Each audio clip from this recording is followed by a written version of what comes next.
C'est-à-dire que même là, quand vous dites que les puissants de cette société ont intérêt à ce qu'on soit divisé, en fait, pour moi, non. Pour moi, je vais vous dire le contraire. Je vais vous dire, je pense que les puissants, aujourd'hui en France, ont tout à fait intérêt à ce qu'on vous rejoigne sur vos luttes. Ils ont intérêt à ce qu'on vous rejoigne sur vos luttes parce que c'est ce qu'on a toujours fait et c'est ce qui empêche les populations racisées de faire ce qu'elles ont à faire. Donc, même sur ça, je ne suis pas tout à fait d'accord. Je pense que, effectivement, les convergences sont nécessaires. Je pense qu'il faut travailler ensemble. Je pense que la question raciale est de toute façon intimement liée et qu'elle a toujours été une question sociale et inversement. Ça, j'en suis sûre.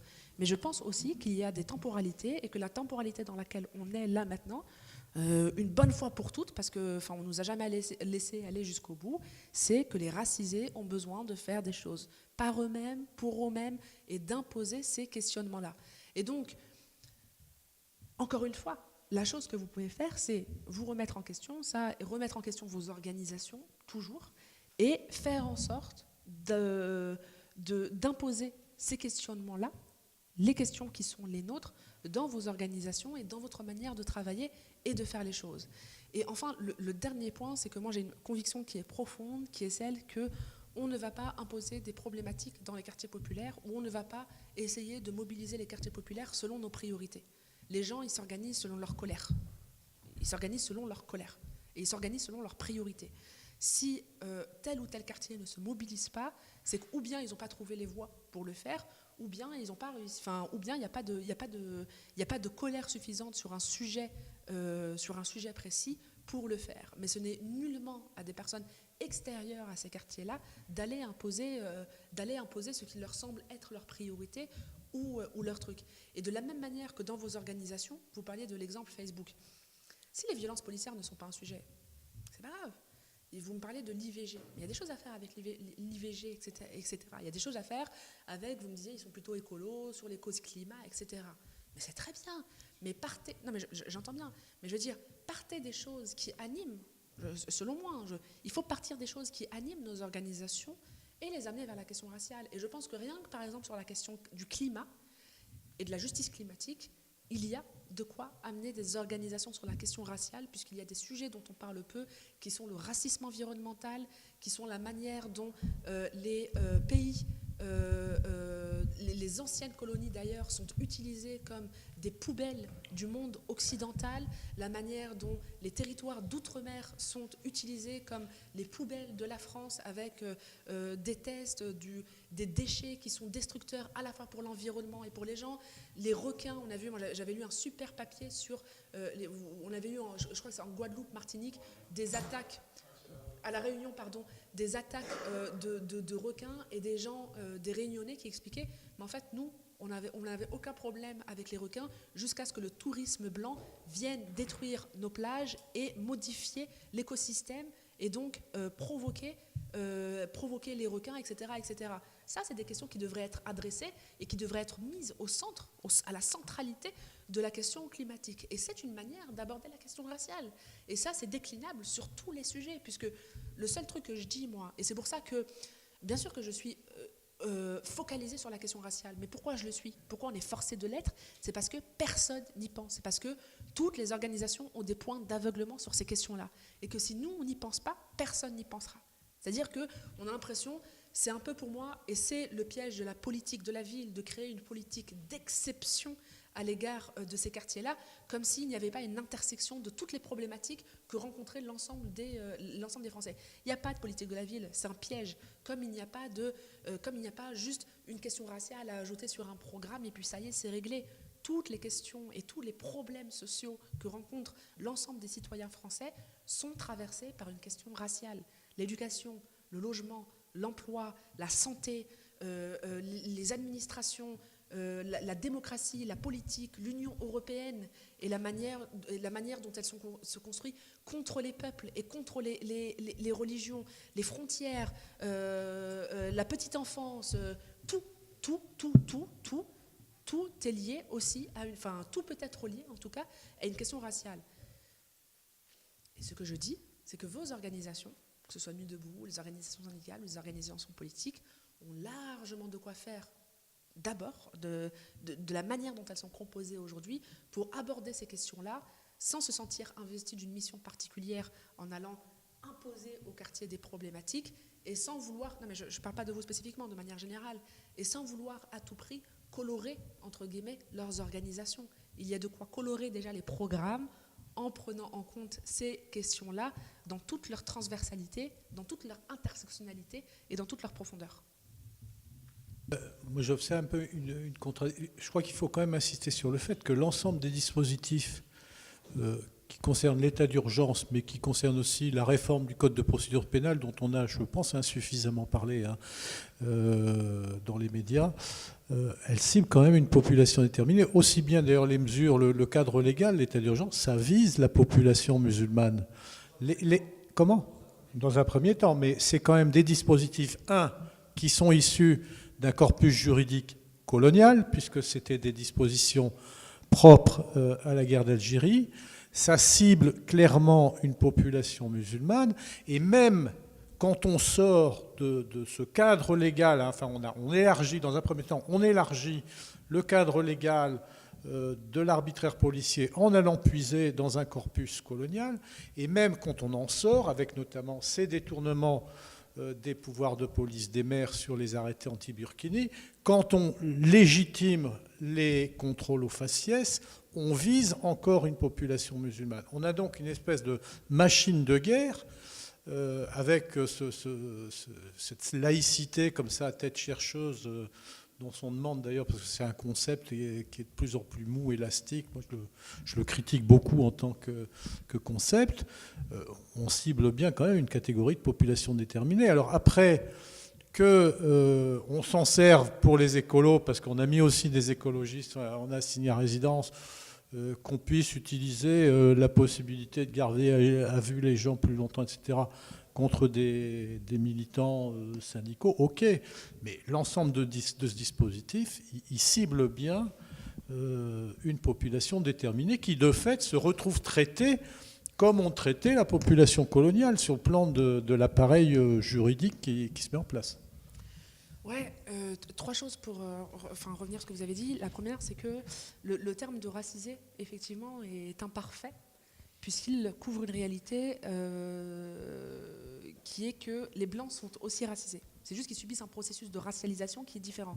C'est-à-dire que, et c'est pour ça qu'on parle de Blancs et de racisés, c'est-à-dire que les Blancs, de par, et tout ça, ça s'inscrit dans l'histoire, et ouais, enfin, dans l'histoire politique, économique et sociale du monde, les Blancs sont racialisés de manière positive. C'est-à-dire que ce qui accompagne la blanchité, c'est tout un système de privilèges et de positionnement positif. C'est-à-dire que les Blancs sont du bon côté. Donc voilà, ça c'est une chose.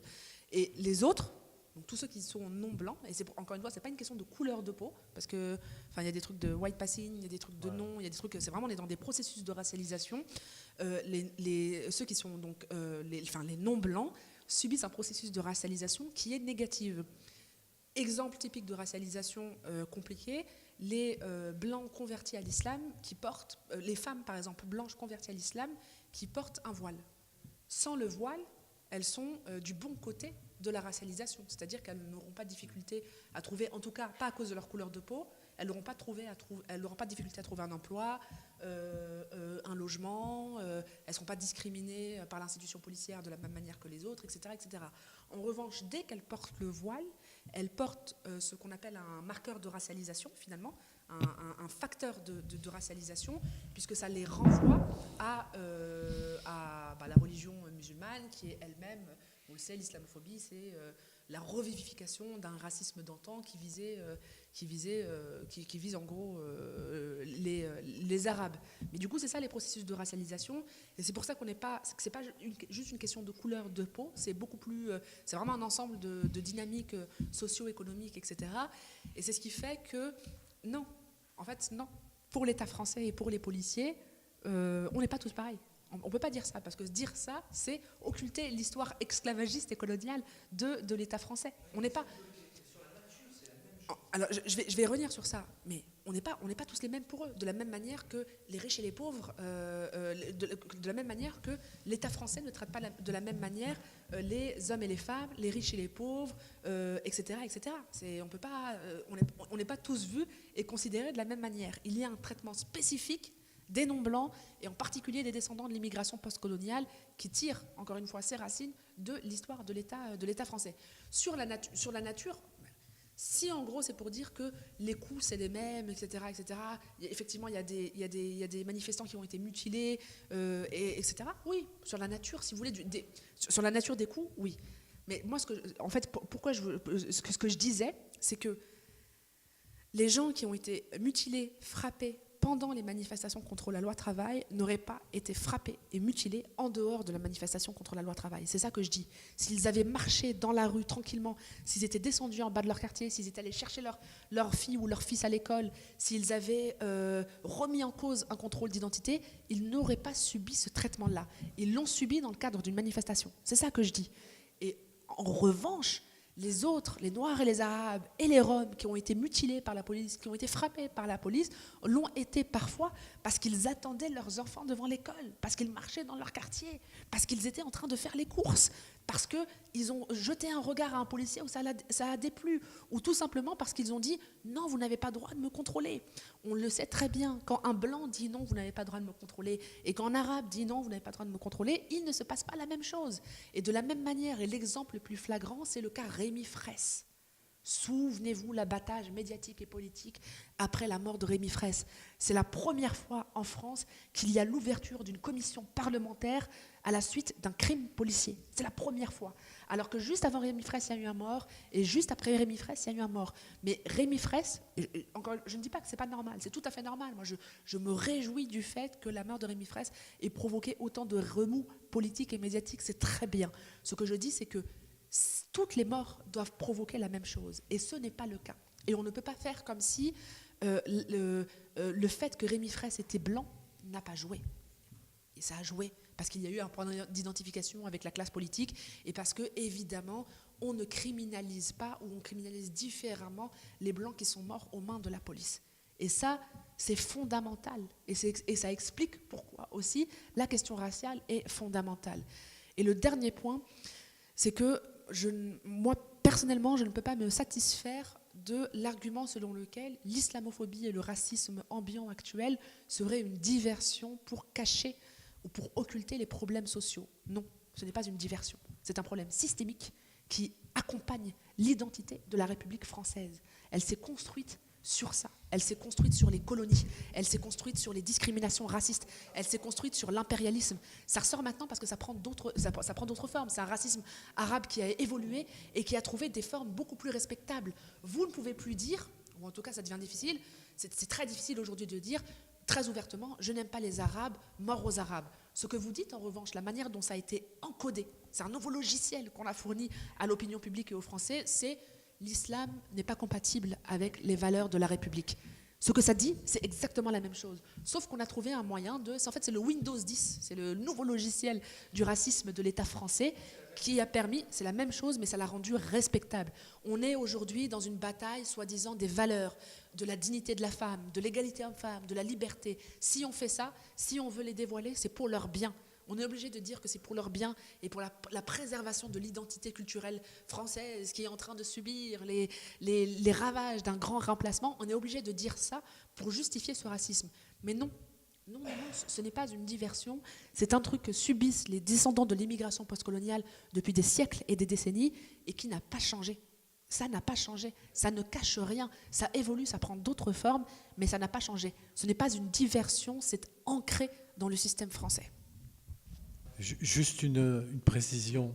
Quand il y a eu le débat sur le burkini, puisque les avocats des communes ont reconnu que la laïcité n'était pas applicable à l'espace public, l'argument ultime qu'ils ont invoqué pour justifier ces arrêtés au nom desquels ils chassaient les femmes de la plage, c'est l'ordre public. Et ce qu'ils ont dit, c'est qu'on craint que ces femmes ne soient agressées par les habitants, et donc pour les protéger, on interdit cette tenue pour éviter qu'elles ne soient victimes d'agression, et moyennant quoi, on les chasse de la plage et on les où on les force à se déshabiller. Ça me fait penser à ça quand tu dis, effectivement, on ne va pas leur donner les fêtes religieuses parce que ça risque de susciter la colère des autres. Bon, c'est quelquefois, on invoque la protection des gens pour leur taper dessus, quoi. Enfin, c'est à ça que ça me fait penser.